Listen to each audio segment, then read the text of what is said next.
In a metal conductor, the positively charged particles are fixed in place, whereas the negatively charged particles, called electrons, are free to move around. A metal typically has an equal amount of positively and negatively charged particles, making the metal as a whole electrically neutral.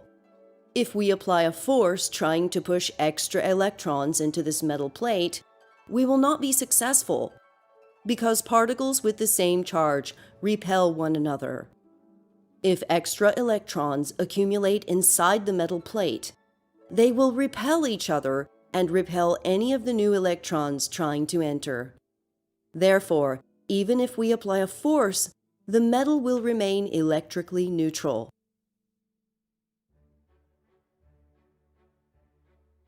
Now let us consider a new scenario where there is another metal plate close to the one shown. As electrons accumulate in the first metal plate, they will repel the electrons in the second metal plate. The positively charged particles left behind in the second plate will exert an attractive force on the negatively charged particles in the first metal plate. This makes it possible for the first plate to have more negative particles than positive particles. As we add electrons to the first metal plate, an equal number of electrons leave the second metal plate. After a certain number of extra electrons accumulate on the first plate, they will repel any new electrons trying to enter. The first metal plate has developed a net negative charge, and the second metal plate has developed an equal and opposite net positive charge.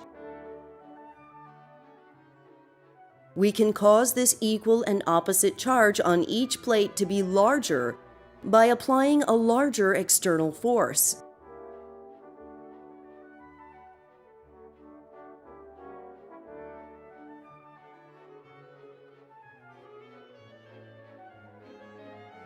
If we remove the external force we are applying, the extra electrons in the first metal plate will continue to repel one another.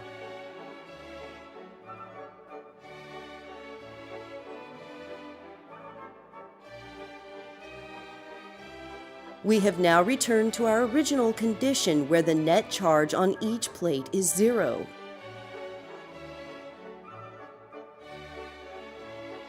The two metal plates are what we call a capacitor. Note, voltage is shown upside down in this video because the blue arrows will show electron flow.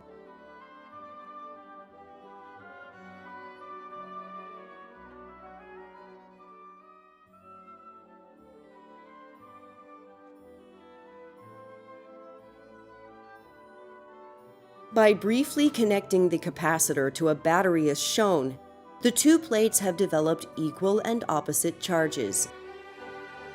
If we then connect the capacitor across the light bulb, all the extra electrons in the negatively charged plate will move to the positively charged plate through the light bulb.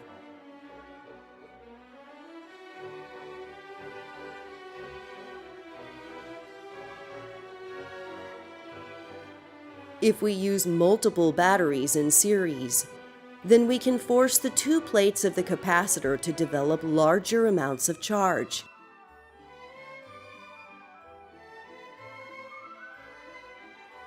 When the capacitor is charged, its voltage will be the sum of the voltages of all the batteries.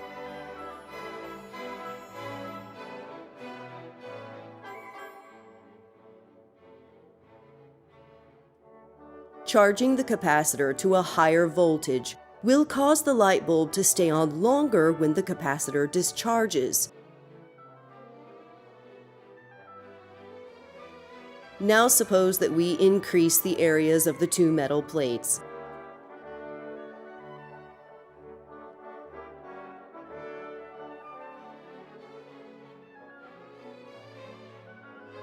This increased area allows us to push more extra electrons into the first metal plate and remove more electrons from the second metal plate without applying a larger external force.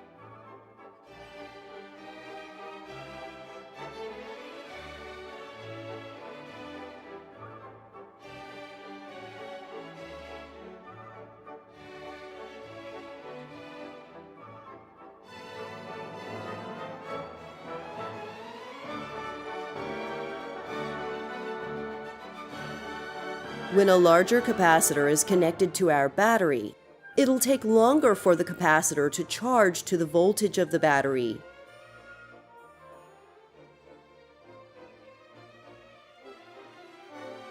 Although the final voltage is still equal to the voltage of the battery, for a larger capacitor, this voltage represents a larger amount of charge on the two metal plates.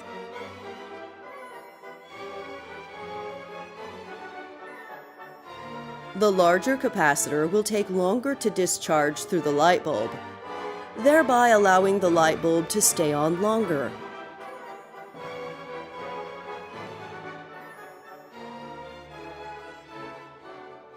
Suppose that we add a special material in between the two plates. This material does not allow any particles to flow through it, but it contains molecules that change their orientation based on the charges of the two plates.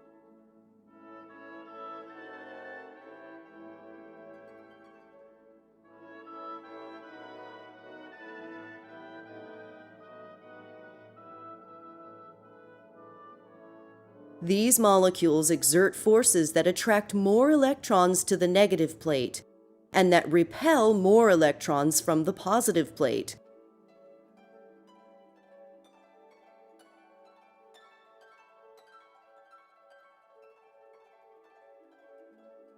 The presence of this material has the exact same effect as does increasing the areas of the two metal plates.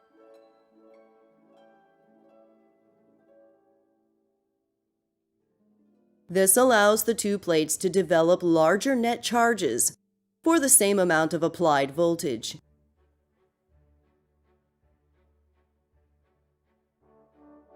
We say that we've increased the capacitance of the capacitor.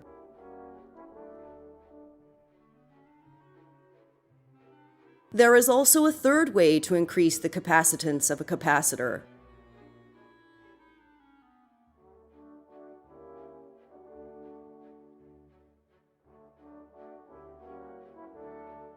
This is by moving the two metal plates closer together.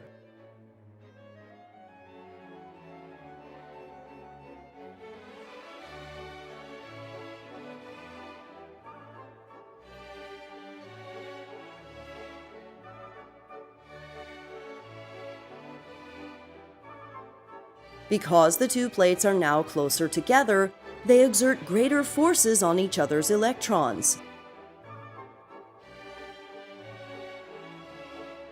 This attracts more electrons to the negative plate and repels more electrons from the positive plate, allowing the two plates to develop larger net charges for the same amount of applied voltage.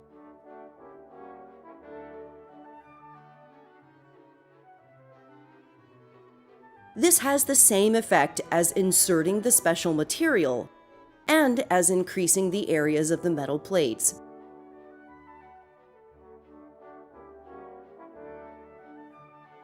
To create the largest capacitance possible, we want to make the areas of the plates as large as possible, insert the special material in between the plates, and move the two plates as close together as possible. The larger the capacitance, the more energy will be stored for the same amount of voltage.